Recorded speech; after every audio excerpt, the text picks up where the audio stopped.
Hello guys, welcome to our channel.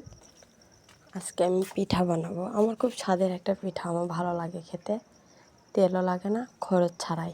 দেখো,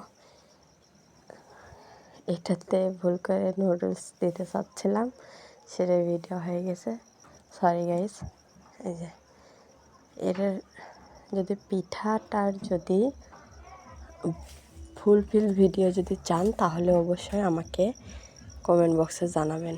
আগে প্রথমে আটা নিতে হবে, চালের গুঁড়া যেটা সেটা নিতে হবে, তারপরে পেঁয়াজ রসুন কুচি করে দিতে হবে সেখানে, তারপর গরম পানি করতে হবে। গরম পানি করার পরে সেটাতে দিয়ে নাড়াচাড়া, ভালোভাবে নাড়াচাড়া করে কড়াইতে এমনি তেল দিয়ে এটা দিলে একদম রুটির মতো হয়ে যাবে, একদম সুন্দরভাবে রুটির মতো হয়ে যাবে পিঠাটা।